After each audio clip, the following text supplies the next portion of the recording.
Noah, we are back and we are talking what we would trade every single one of these mid players for. We want to look to upgrade these guys if we can. In a lot of these videos in this, what would we trade these players for series? We've been tearing down, getting multiple pieces. Maybe in the last ones with talking older players, we were tearing up a little bit, but this is a case where we definitely want to get off of these players to better ones that will serve your team more at better values for whatever the case is. But we polled our Discordians if you want to hang out with them, patreon.com/Dynasty Rewind. We polled our Discordians and asked, hey, who are some mid players you have on your rosters? These are some of the players that we landed on. But before we get into it, leave a like on the video, comment some mid-tier players you're trying to get off your roster, and what are you looking to get for those players. But with that said, Noah, let's get to the content that people came forward. Noah, you're up here first with a player that has frustrated many a dynasty managers, fantasy managers over and over. What do you got? What are you trying to do pivoting off of Gabe Davis here? What do you got? Somebody I've hardcore avoided on every dynasty team I've ever had. I don't think I've rostered him ever. And he's mid because, well, first, he's a mid player, but he's also in a mid situation for him specifically in his role.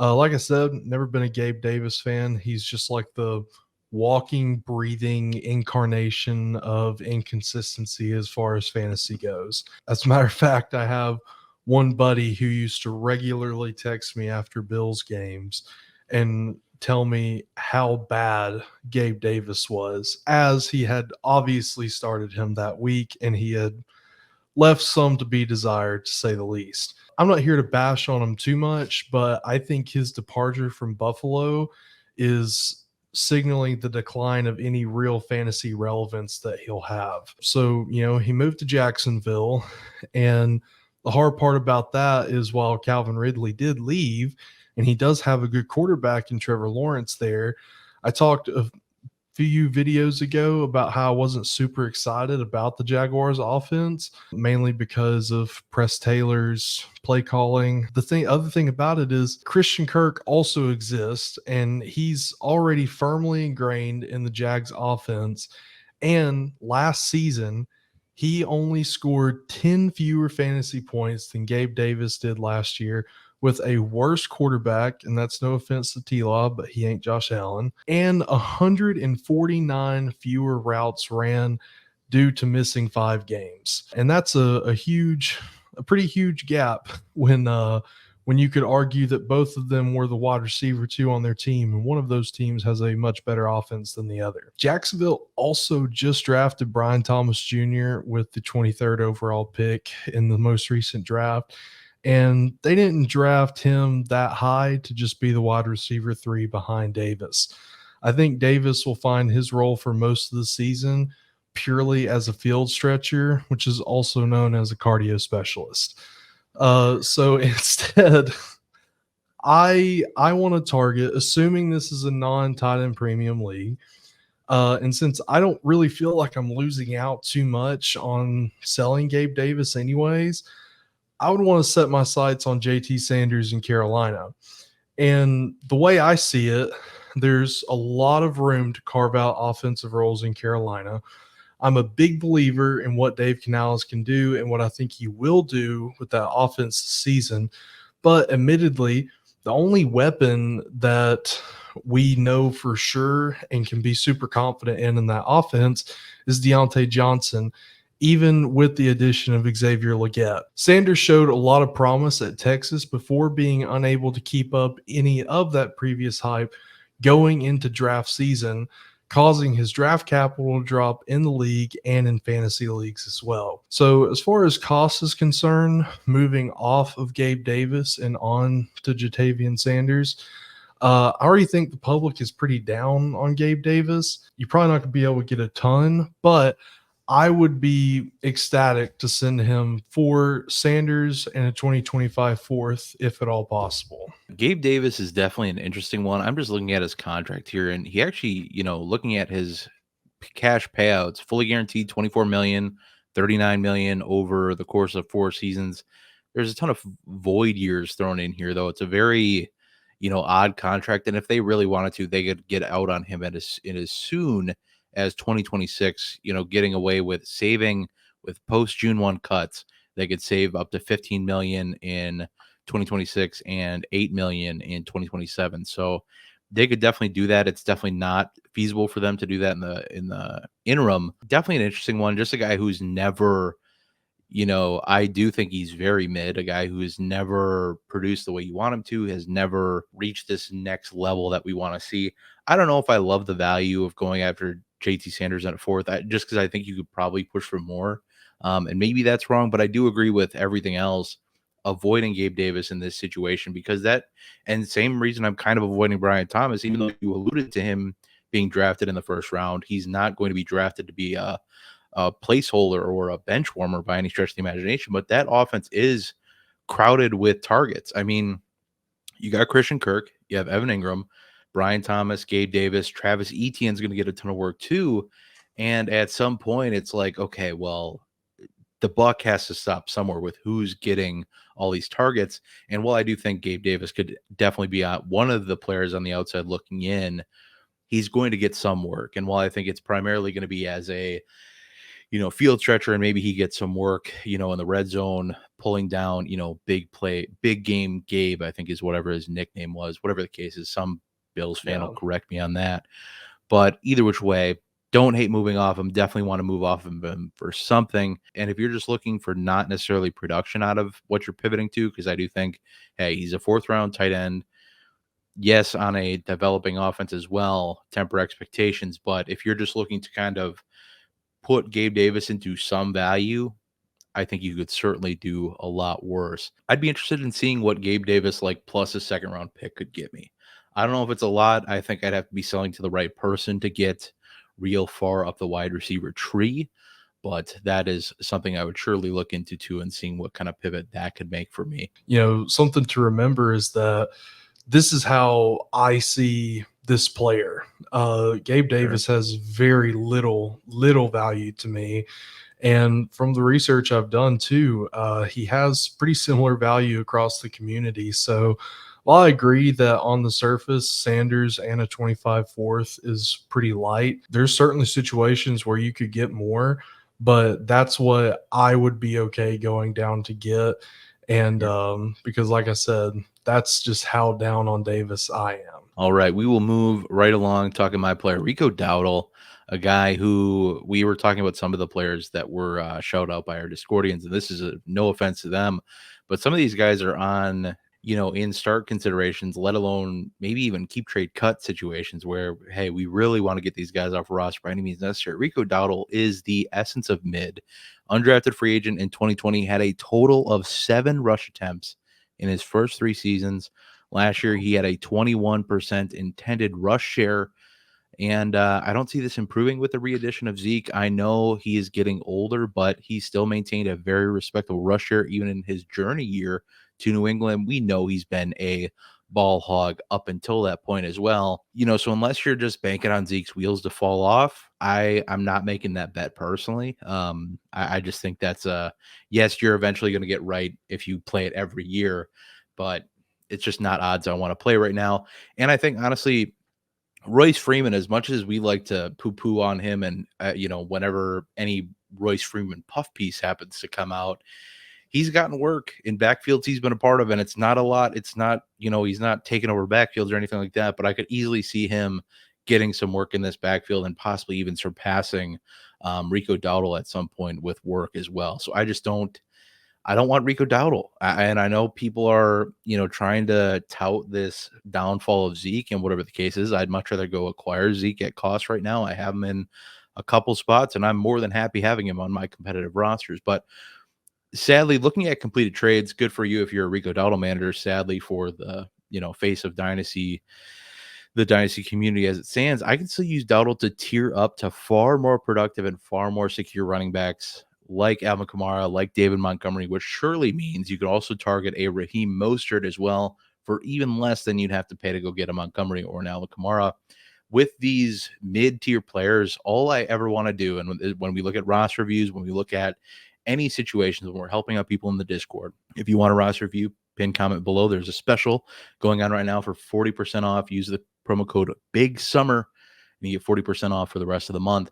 But with that said, moving along here in Dynasty, Tiering up off of mid-tier assets like this that still somehow hold value to someone, finding ways to tier off of them into better situations, especially when you're being competitive, which if you have Rico Dowdle and you're hoping anything for him, I hope you're in the competitive stretch. Answer the question mark yourself. Don't wait for Rico Dowdle to disappoint. Go buy one of these guys that people are just trying to pivot off of anyway for picks. All in all, if you're looking for points at the running back position, sometimes the best move is to soak up the value in aged and aging running back assets. This is something we talked about and what we trade all the older running backs for. I know it's Dynasty and their values are only likely to decline at this point after you buy them, but if you really want to win championships, you can't always buy assets that are only going to increase in value. Sometimes you have to bite that bullet and lose the value at some point. But in order to win your championships, kind of a tough pill to swallow there. But either way, it's pretty consistent that the cost to make this tier up is a second round pick. So going from Rico Dowdle plus a second round pick to Alvin Kamara or Dave Montgomery, which really makes Rico Dowdle more of a quote unquote sweetener in this deal. Hey, I'm taking this running back from you, but I'm sending one back, because those running backs are usually valued around a second round pick anyway. So it's really just a sweetener. You get a running back back. Give me those better running backs in better situations. Stop whatever we're doing with Rico Dowdle. I just don't want to do it. Noah, feel free to touch on this one before you get into your next one. I really like 2 of those 3 pivot options you said. I've never been as big on David Montgomery, but I still don't think it's a bad option. Fair enough. And, Dowdle in a second, I think the people particularly are going to start looking at Raheem Mostert's age and, the fact that they have Achane and they just drafted, Jalen Wright. And I think that, you could probably make a pretty good sell of Dowdle in a second for Mostert. And you'd be doing that in the hopes and in a fair likelihood that Mostert just soaks up a lot of goal line carries this coming year and can provide you a solid flex option week in and week out. Definitely more so than Rico Dowdle will probably ever be able to provide you. So I'm totally fine with that cost, totally fine with those pivot options. It's a good deal in my opinion. I don't love Dave Montgomery either this year. I think because, this is purely a case of I'd just rather have this option than a Rico Dowdle, because I think Dave Montgomery at worst is a decent flex play for me. I would definitely rather have out. Montgomery than Dowdle, for sure. And I think, and two, touching on your point with Raheem Mostert with the age and looking at completed trades for him, he is one of the best running back value buys right now, even unless the wheels fall completely off. Third round picks are what are being thrown around for Raheem Mostert. Another player we'll talk about in part 2, talking about Cortland Sutton in a straight up deal for Raheem Mostert. What are people doing? Middest of the mid for Raheem Mostert, who, while the wheels could absolutely fall off this year, I just can't do it. Noah, we're moving along. We're going to talk about a quarterback, your team's quarterback, I should say, not your home team. But either way, we're talking Geno Smith. How are you pivoting off of Geno Smith? What do you got? Talking about Geno Smith in a episode about mid players kind of hurts my feelings a little bit, but here. You didn't. I know. It's not so much that I think Geno is mid in the traditional fantasy sense, but more because of the writing on the wall. He hasn't had a career so far that makes you think he'll be a locked-in starter for longer than the next year or two. Because I don't know exactly how old he is, but he's definitely approaching his mid-30s. But I do think that he can be an above average, and by above average, I mean top 24 fantasy quarterback. Since we are talking super flex, I think he can be an above average fantasy player for his remaining time as a starter. So who I'm targeting instead might be a bit of a jump, but hear me out. And that would be Drake May, a member of a likely unexciting team in New England this season, and someone who may not even be starting day one just because they don't have to. They have Jacoby Brissett, and, I'm generally a fan of let's not trot our highly picked and touted rookie quarterback out on the field immediately. He's not Caleb Williams in a situation in Chicago where they've really dressed it up for him. They drafted 2 rookie wide receivers in New England. So, and why I'm looking to do this is because if I am trying to move off of Geno for a younger quarterback, it's because I don't see myself competing this season. So I'm go for one that, as I mentioned, I believe in. I believe in May, but I don't necessarily believe that he will be an asset for another team that is looking to compete this year. As far as cost goes, if I'm really starting to try to play for the future, to sweeten the deal, I'm going to package Geno with someone like Alvin Kamara, an aging running back asset, just like what we talked about, helping that team out even more that's looking to compete and is just another player that's perfect for a win now team. You know, he's always been a PPR monster down in New Orleans. Mhm. Geno and Kamara in a 2025 second, and for May and a 2025 third. Now, given I really do only think that this is going to work if you are looking dead straight at a team that they have a competitive roster, but they're having to start Drake May as their super flex option. I don't hate that. I like this pivot a lot, actually. As much as May is kind of catching some heat for whatever reason, going to the Patriots at this point, nobody's going to be excited about a Patriots quarterback for a while until we see one do it. But Drake May, we know, had some red flags in college, but was ultimately a good college quarterback. I am interested with this deal. I think it would get at worst a conversation started. I just think you might need to go with a possibly younger, but maybe less effective running back. Someone like a Rashad White might get you a little more excited about that deal because you get a little bit of a younger running back, maybe one that might not put as many points in your lineup this year. But I think when you're trying to put a deal together, that might just have better luck for you. But with the addition of the second round pick, that pick flip in there, that might sway them into being okay with that deal as well. And like you said, it's the perfect scenario for a team that wants to compete this year and next. Because looking at Geno's contract, I mean, he is locked into that team for the next 2 years. Like there's no ifs, ands, or buts about it. He is 34 currently, by the way. So if they were to cut him this year, they'd be losing a good bit of money. If they cut him next year, 25 million is on the hook for Geno Smith if they were to cut him any time in the offseason next year. So yeah, I don't think that's happening. I think he's on that team until he is not on that team. Funny how that As works. with any player. As with any player, he's on that team until he's not. So I like the pivot overall. I think you might need to throw in a different running back to make that deal work. But I don't hate it. And I just think because of, if you drafted Drake May, I think you'd be, as much as you got him at probably a decent enough value in your drafts. We saw him going 107, 108, even 109 range. You just might not be as excited, not getting as much youth back. But I don't hate it as is. It's worth a throw out. And then maybe you just got to throw in White instead. And if you're grabbing May on your team, Rashad White's probably not a huge help to you anyway. So is it that big of a deal? Same with Alvin Kamara. It's obviously one of those moves where it's like double focus towards a rebuilding push or a retooling push because you're getting two shorter term assets off your roster. So I don't hate it one bit. And I like the pivot. I think you are improving, provided Drake May doesn't go to heck in a handbasket, which he could, but I have faith in Drake May. Certainly much more faith than I have in this next player, which is Josh Palmer. And this is just, there are just some players who just aren't what we want them to be in fantasy football. We can like them. They can be good players on the NFL football field. But at the end of the day, despite having some opportunity over the past couple years, Josh Palmer has just left managers wanting more. We've had him play while Mike Williams is injured, while Keenan Allen is injured. He was banged up a little bit himself last year.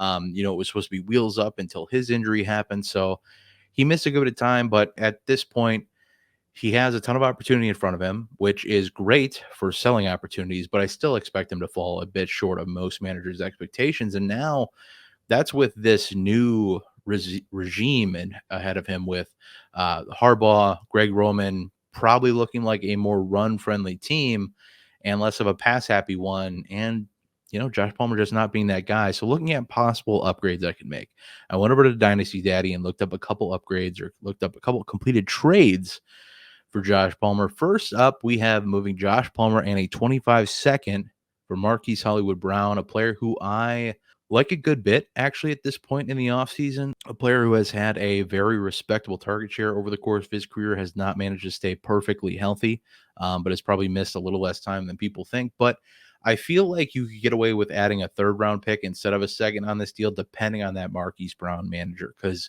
if they're very high on him, thinking that Rashee Rice is going to miss the season because of a suspension, and Marquise Brown is just the next coming of the best wide receiver ever to come to Kansas City and be really good for a year and then go somewhere else and disappoint. But at least instead of using a 25 second, I think we could get away with using a distant second, either in 26 or 27.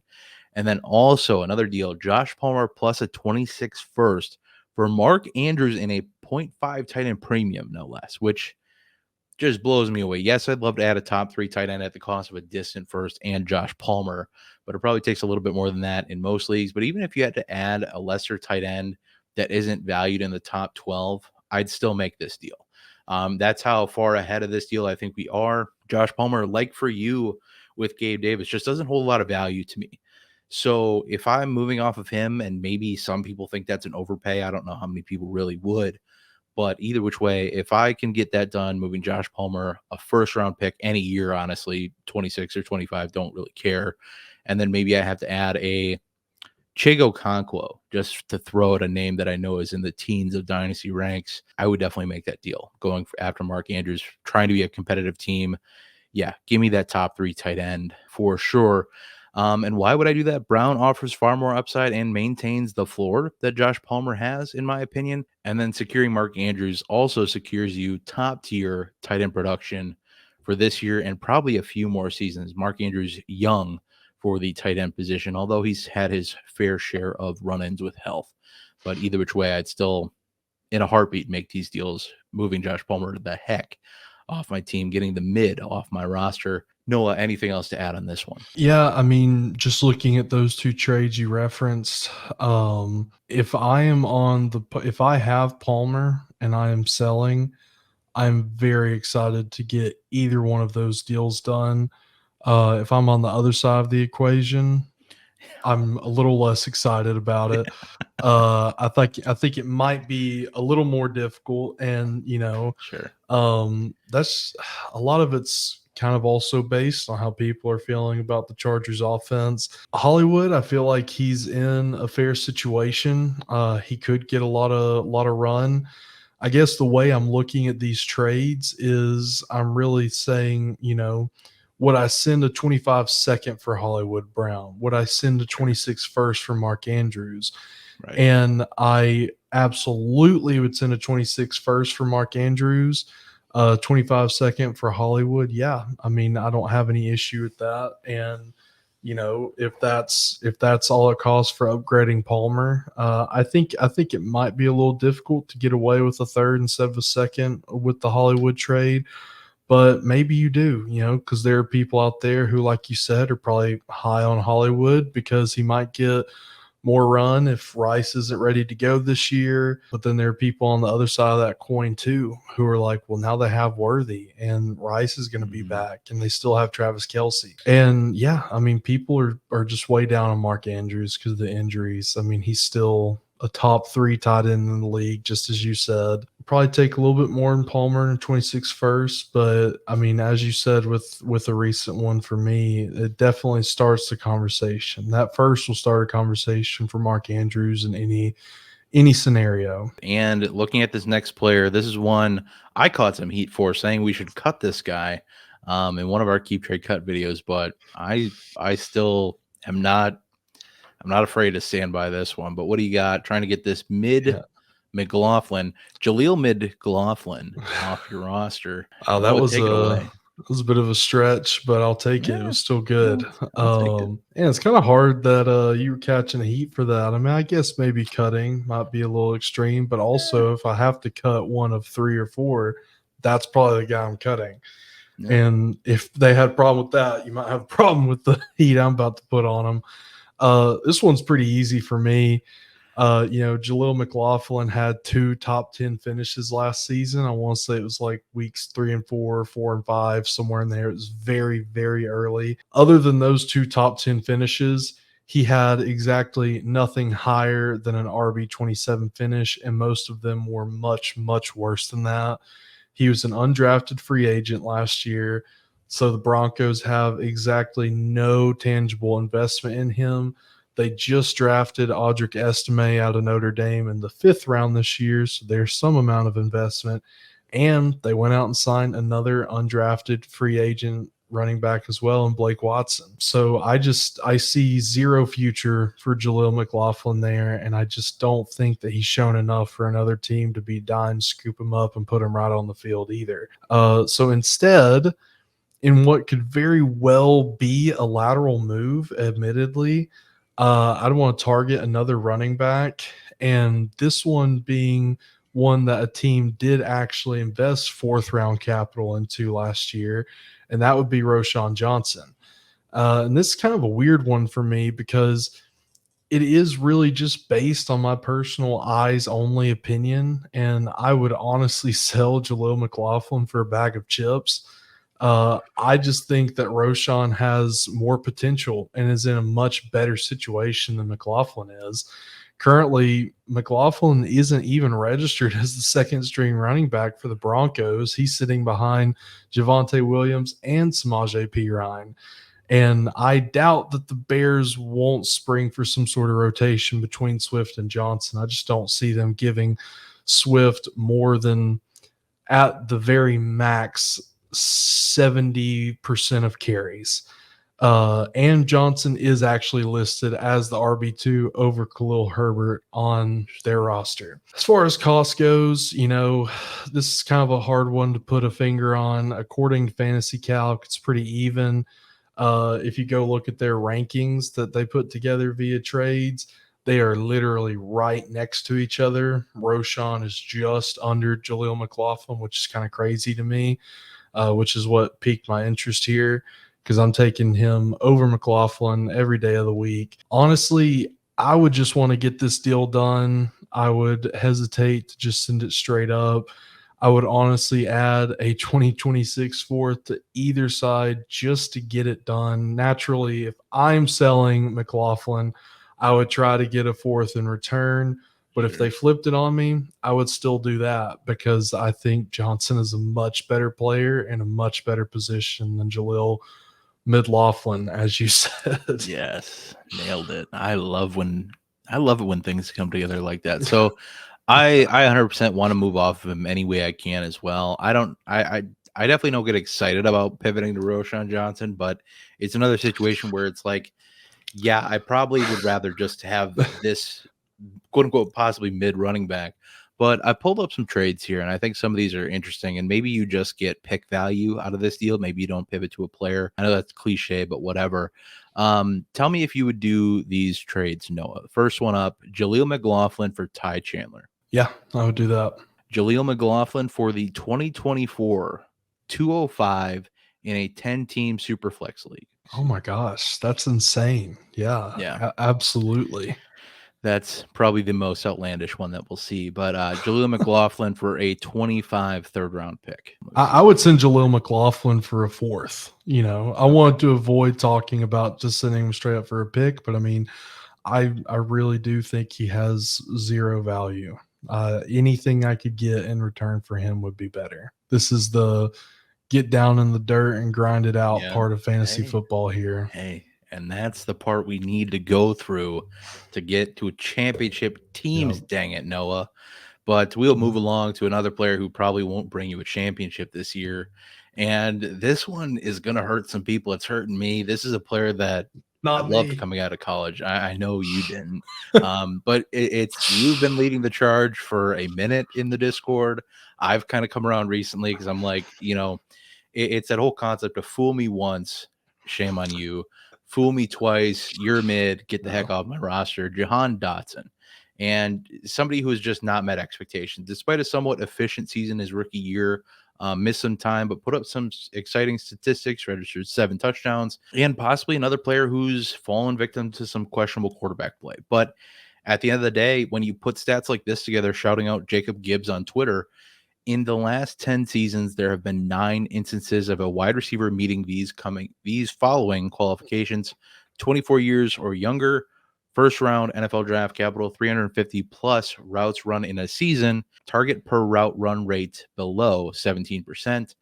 On that list, you have Nelson Aguilar twice, Philip Dorsett, Jalen Reagor, Laquan Treadwell, John Ross, Quentin Johnston, and you have Jahan Dotson twice, which, if you know any of those players, kudos to you for being around fantasy for a little bit, but that's not great company because none of those guys have amounted to really anything for fantasy football. So it's rough out there, but Jahan Dotson still holds some value. And, I know Zach's been out buying him this offseason, and every time he tells me about it, I'm like, I'm good, man.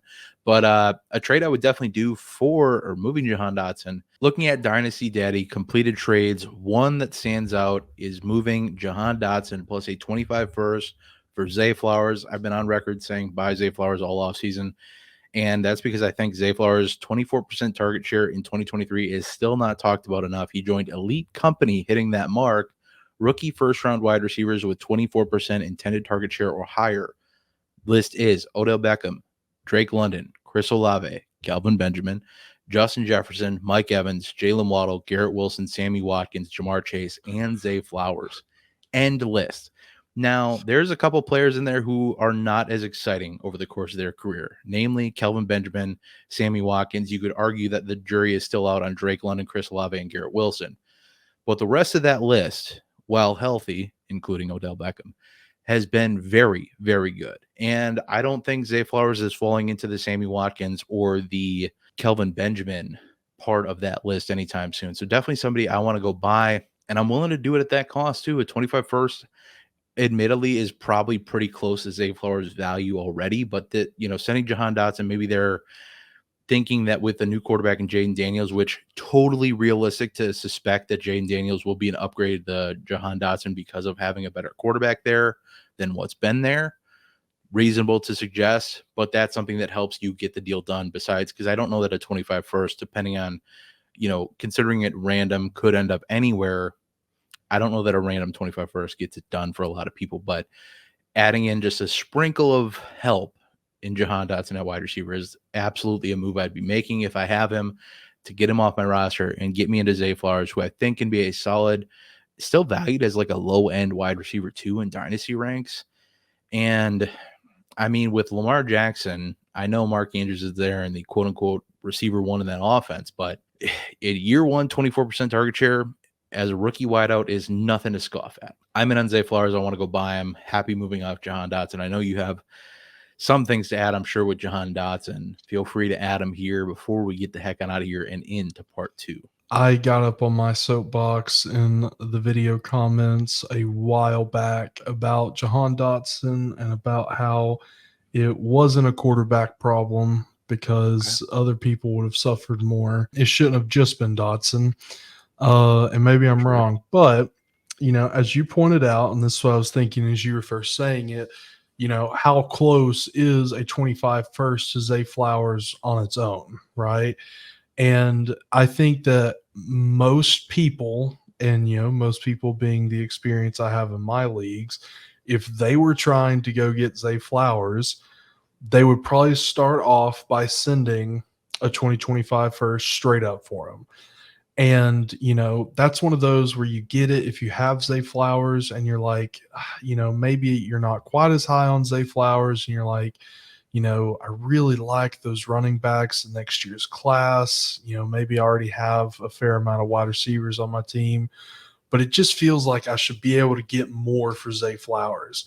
Sure. This is the type of trade you do where I like to do this sometimes because you got to take advantage of the fact that there are a lot of dynasty players who make decisions really quickly. Where if you take something like this where somebody's going to be right on the edge of maybe accepting it or not accepting it, and you throw a piece on there like Jahan Dotson, it makes it a lot more likely for somebody to not think about it for quite as long. And for that, I would absolutely send Jahan Dotson and a 25 first for Zay Flowers. He did plenty in his first year to convince me, and Dotson has done plenty in his first few years to convince me as well that this is a deal that I should do. I love it, man. And I love getting these mid-tier players off our Discordians rosters. And I'd love to get them off of your roster as well. Check out the roster review option in the pinned comment below, as well as the YouTube description box. Use promo code BIGSUMMER to get 40% off any roster review purchase throughout the rest of the month. And hang out with us over in the Discord, patreon.com/Dynasty Rewind. Get in there for a free 7-day trial, just giving stuff away over there. But with all that said, all the promo in the books, I hope you guys leave a like. Comment down below what you thought of these prices. Who are some mid players you would like to get off your rosters, and how are you looking to do that? But we're going to get the heck out of here. We will see you in the next one. But until then, I hope that y'all have a good one.